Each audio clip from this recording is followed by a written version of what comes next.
dan selamat datang. Pernah nggak sih Anda benar-benar berhenti sejenak terus bertanya gitu, di luar semua nasihat umum, berapa banyak tidur yang sebenarnya badan Anda butuhin? Bukan angka rata-rata ya, tapi durasi yang pas, yang optimal buat Anda pribadi. Nah, hari ini kita mau coba gali lebih dalam pertanyaan mendasar ini. Sumber kita kali ini bab 9 dari buku Brain Power, karya Catherine DeLange. Fokusnya pas banget nih, judul babnya aja, berapa banyak tidur yang sebenarnya Anda butuhkan. Jadi misi kita bareng-bareng hari ini tuh melampaui angka 7 atau 8 jam yang sering kita dengar itu. Kita pengen paham faktor-faktor unik apa aja sih yang nentuin kebutuhan tidur Anda, plus cara praktis buat mengetahuinya.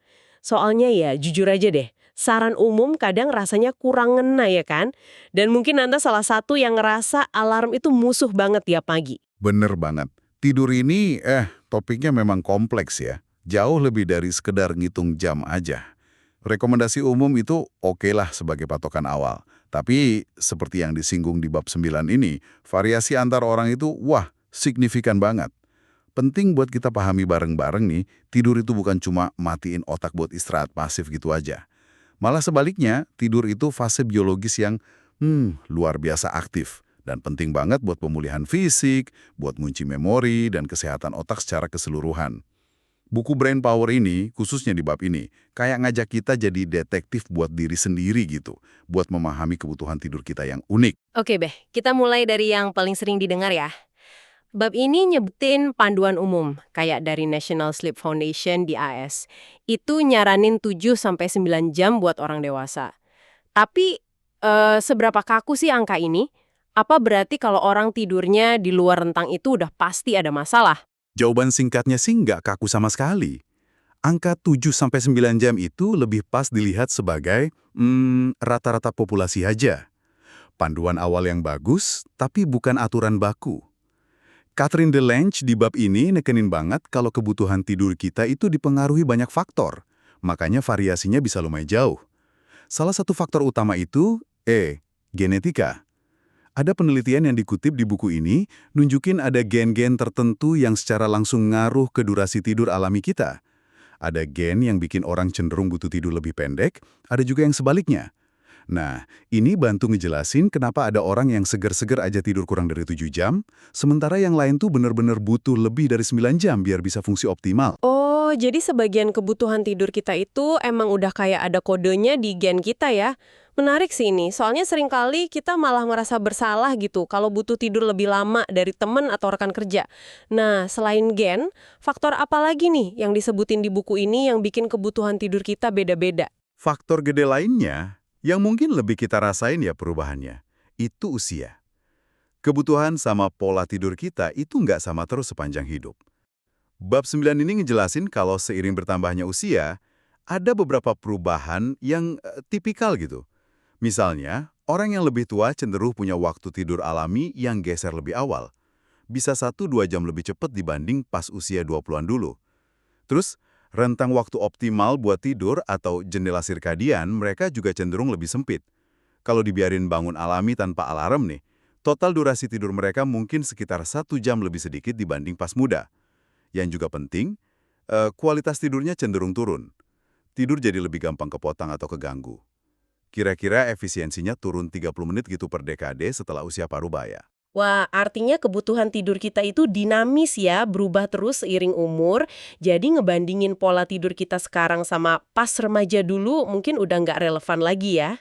Ini juga nyambung ke pertanyaan penting lain nih, kualitas. Jadi ini bukan cuma soal berapa lama kita di kasur, tapi seberapa bagus tidurnya itu sendiri. Apa 8 jam tapi sering kebangun, sama bagusnya dengan 7 jam tidur nyenyak tanpa gangguan. Pertanyaan bagus banget. Dan jawabannya dari sumber ini jelas banget. Kualitas tidur itu sama pentingnya, bahkan mungkin lebih penting, daripada kuantitas doang. Tidur yang lama tapi nggak berkualitas, itu nggak akan ngasih manfaat pemulihan yang penuh. Bab 9 ini ngutip tinjauan studi gede tahun 2020 oleh Wei Shu dan timnya yang analisis 51 penelitian. Temuan kunci mereka tuh ada 10 jenis masalah tidur, ini termasuk insomnia, tidur kepotong-potong gitu, fragmented sleep, sleep apnea, dan lainnya.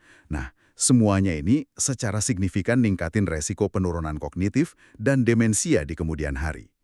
Jadi intinya sih, tidur yang keganggu terus-terusan secara kronis itu bisa aktif ngebahayain kesehatan otak jangka panjang Anda.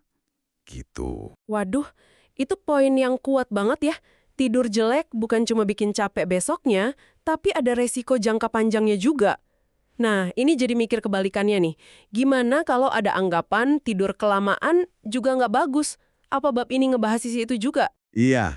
Fenomena itu juga dibahas kok. Ada penelitian, kayak yang dilakuin Lager DKK tahun 2014, yang dikutip di buku ini, nemuin ada hubungan antara tidur yang secara konsisten kelamaan, misalnya lebih dari 9 atau 10 jam tiap malam, dengan hasil kognitif yang lebih buruk. Tapi Delange nekenin pentingnya interpretasi yang hati-hati di sini. Tidur kelamaan ini belum tentu jadi penyebab langsung penurunan kognitif. Bisa jadi itu malah gejala awal dari kondisi lain, misalnya demensia itu sendiri, atau depresi, atau masalah kesehatan fisik kayak nyeri kronis atau kurang gerak yang bikin orang jadi lebih lama di tempat tidur. Ada juga studi lain dari 2021 yang disinggung, yang ngasih sugesti kalau sekitar 7 jam itu mungkin titik manis atau optimal buat fungsi kognitif di usia parubaya. Sementara tidur kurang dari 6 jam terus-terusan, nah itu dikaitin sama peningkatan risiko demensia. Jadi kayaknya ada semacam kurva U gitu ya. Terlalu sedikit dan terlalu banyak, dua-duanya bisa jadi terkait sama resiko. Oke. Jadi ada rentang optimal yang mungkin beda buat tiap orang, kualitas penting banget, dan tidur kelamaan juga perlu diwaspadai, mungkin sebagai sinyal ada masalah lain ya. Ini semua ngebawa kita ke pertanyaan inti buat Anda yang lagi dengerin, gimana caranya kita bisa tahu berapa banyak tidur yang kita butuhin secara pribadi? Gimana cara ngukurnya kalau kita udah dapat tidur yang cukup dan memulihkan? Secara teori sih, cara paling akurat yang disaranin di buku ini, ya dengan ngebiarin badan Anda bangun alami tanpa alarm selama beberapa hari. Idealnya pas liburan atau pas jadwal lagi fleksibel gitu. Kalau Anda secara konsisten bangun di waktu yang kurang lebih sama tiap hari, terus ngerasa segar dan waspada sepanjang hari tanpa ngantuk berlebihan, nah kemungkinan besar Anda udah nemuin durasi tidur alami yang dibutuhin badan Anda. Itu kondisi ideal ya, tapi sayangnya kayaknya susah banget dilakuin banyak orang ya kan? Nah, kalau kita nggak bisa nih ngelakuin eksperimen tanpa alarm, itu apa aja sih tanda-tanda praktis yang bisa kita amatin sehari-hari yang nunjukin kita mungkin kurang tidur menurut bab 9 ini? Buku ini ngasih semacam daftar periksa gejala kurang tidur yang bisa Anda perhatiin. Gejala-gejalanya bisa kita kelompokin nih. Pertama, tanda pas bangun dan pagi hari. Anda ketergantungan banget sama alarm buat bangun. Sering mencet tombol snooze. Atau malah perlu orang lain bangunin. Terus Anda ngerasa butuh waktu lama buat bener-bener on atau segar setelah bangun. Anda cenderung tidur jauh lebih lama pas weekend buat nebus utang tidur. Nah itu semua bisa jadi indikasi itu. Oke, itu yang terkait sama proses bangunnya ya. Kalau gejala pas siang gimana? Nah, pas siang hari, perhatiin tanda-tanda fisik sama kognitifnya. Sering ngerasa ngantuk, apalagi habis makan siang, atau pas lagi diam aja kayak rapat gitu. Ngerasa perlu tidur siang cuma biar bisa bertahan atau fungsi normal, susah konsentrasi, gampang lupa, atau ngerasa bikin lebih banyak kesalahan dari biasanya. Perilaku impulsif yang ningkat juga bisa jadi tanda loh. Terus ada tanda-tanda emosional dan perilaku. Ngerasa lebih gampang marah, bete, atau cemas. Ngida makanan atau minuman manis dan berkafein secara berlebihan. Ini bisa jadi cara badan nyari energi cepat karena kurang istirahat. Peningkatan rasa khawatir atau gejala depresi juga bisa terkait sama kurang tidur kronis. Oh ya, ada satu lagi petunjuk menarik yang disebutin. Kalau Anda tuh langsung pules begitu kepala nyentuh bantal, cuma dalam hitungan detik atau menit, ini kemungkinan besar bukan tanda tidur efisien yang bagus, tapi malah tanda kalau Anda udah kekurangan tidur banget. Normalnya, orang butuh waktu sekitar 10-20 menit gitu buat masuk ke fase tidur. Wah, daftarnya lumayan lengkap ya. Ini bisa jadi kayak alat audit tidur pribadi yang berguna banget buat Anda. Coba deh amati diri sendiri seminggu ke depan, siapa tahu ada pola yang kelihatan. Sekarang kita udah bahas durasi, kualitas, cara ngenalin kebutuhan pribadi. Bab 9 juga nekanin satu elemen lagi yang nggak kalah penting. Kapan kita tidurnya? Ini nyangkut ke jam biologis atau ritme sirkadian kita kan ya? Tepat sekali. Waktu tidur itu sama pentingnya loh, sama durasi dan kualitas. Tidur kita diatur sama dua sistem utama yang kerja bareng. Gitu penjelasannya di buku. Pertama itu tekanan tidur, homeostatic sleep drive. Gampangnya, makin lama Anda melek, makin gede utang tidur yang numpuk. Jadi dorongan buat tidur makin kuat. Kayak rasa lapar yang makin kuat kalau lama nggak makan gitu. Kedua, itu ritme circadian rhythm. Ini jam internal badan Anda yang jalan dalam siklus sekitar 24 jam. Ritme ini ngatur macam-macam fungsi tubuh, termasuk siklus tidur bangun, suhu tubuh, pelepasan hormon. Pengatur utamanya itu cahaya, terutama cahaya pagi yang diterima mata. Gimana interaksi kedua sistem ini nentuin rasa kantuk kita? Tek seharian plus sinyal dari ritme sirkadian yang nunjukin waktu buat tidur, biasanya malam hari ya. Nah, itu bahkan ngasilin rasa kantuk paling kuat. Sebaliknya, pagi hari, habis tidur cukup, tekanan tidurnya rendah, ritme sirkadiannya dorong buat bangun dan waspada. Yang menarik nih, buku ini nyorot periode waktu antara jam 3 sampai jam 6 pagi sebagai jendela bahaya. Di jam-jam ini tekanan tidur biasanya masih tinggi banget, sementara titik terendah ritme sirkadian, nadir, juga terjadi. Ini bikin kita paling rentan sama rasa ngantuk ekstrim dan penurunan performa. Bukan cuma ngerasa capek ya, tapi secara biologis ini waktu paling rawan buat bikin kesalahan dan kecelakaan. Wah, ini implikasinya gede ya. Terutama buat siapa aja yang harus kerja, nyetir, atau bikin keputusan penting di jam-jam rawan itu. Risiko kesalahan bukan cuma karena kurang tidur semalam, tapi emang jam biologis kita lagi nggak dukung buat waspada di jam segitu. Bener banget. Dan ini nyambung langsung sama masalah ketidakselarasan antara jam biologis internal kita sama jadwal dari luar. Contoh paling jelas yang dibahas tuh kerja shift. Kerja malam atau punya jadwal shift yang gonta-ganti terus, itu ganggu banget ritme sirkadian alami. Badan tuh susah banget adaptasinya, apalagi kalau rotasi shiftnya cepat. Dan ini dikaitin sama berbagai masalah kesehatan jangka panjang. Contoh lain yang lebih umum dialami banyak orang itu social jet lag. Ini fenomena pas jadwal tidur Anda beda jauh antara hari kerja sama hari libur. Misalnya, tidur jam 11 malam bangun jam 6 pagi pas hari kerja, tapi tidur jam 2 pagi bangun jam 10 pagi pas weekend. Meskipun tidur lebih lama pas weekend rasanya enak, pergeseran jadwal yang drastis ini bisa ngacak jam internal Anda, mirip kayak terbang lintas zona waktu. Akibatnya bisa bikin lesu atau susah fokus di awal minggu.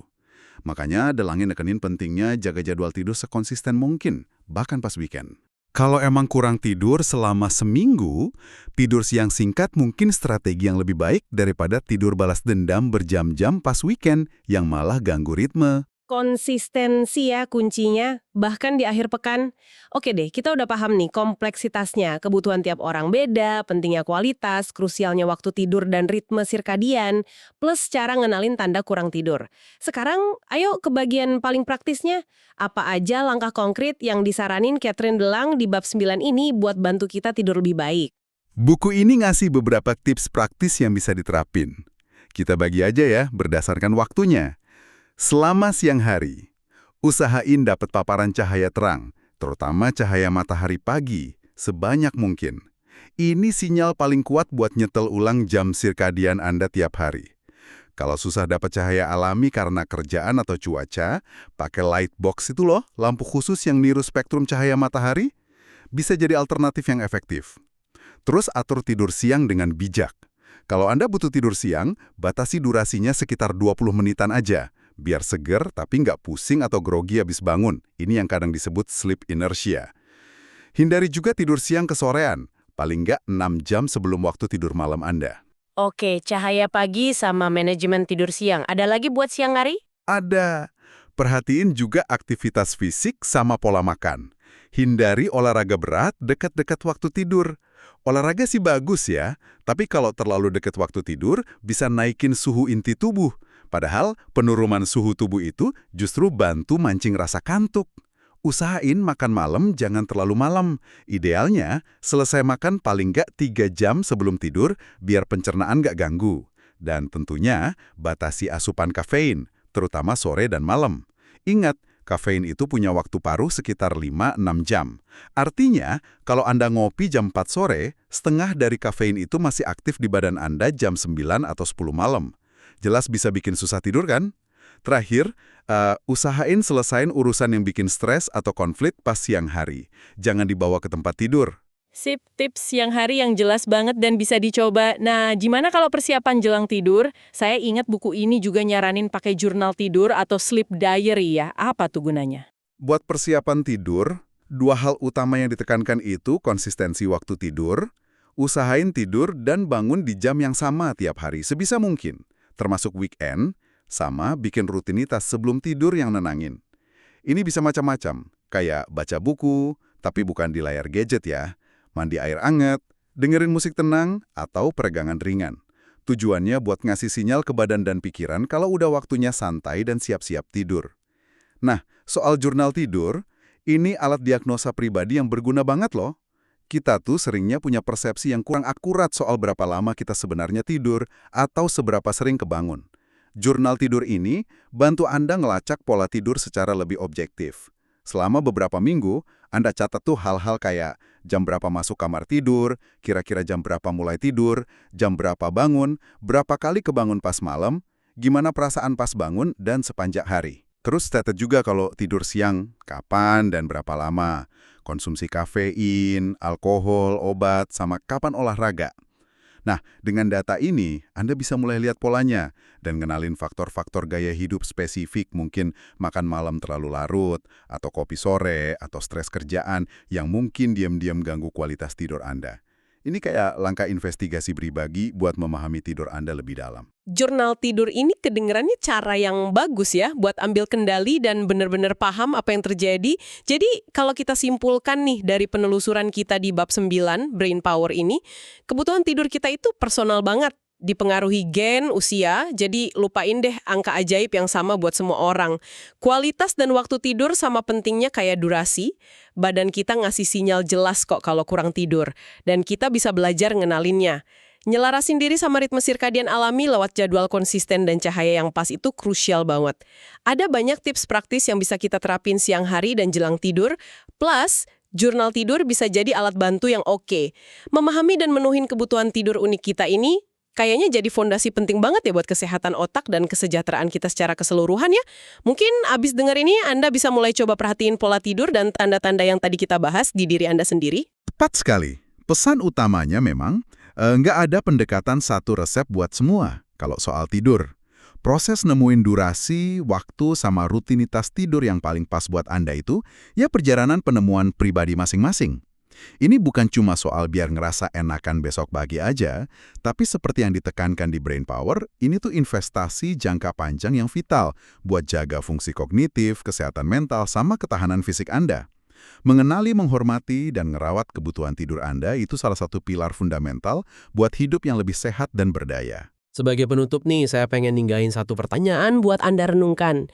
Di tengah dunia modern yang kayaknya selalu nuntut kita buat on terus, entah karena tekanan kerjaan, godaan teknologi yang nggak pernah tidur, atau ekspektasi sosial buat selalu produktif, gimana caranya kita bisa secara sadar nyiptain ruang buat lebih ngehargain dan nyelarasin diri sama kebutuhan tidur biologis kita yang mendasar dan unik ini.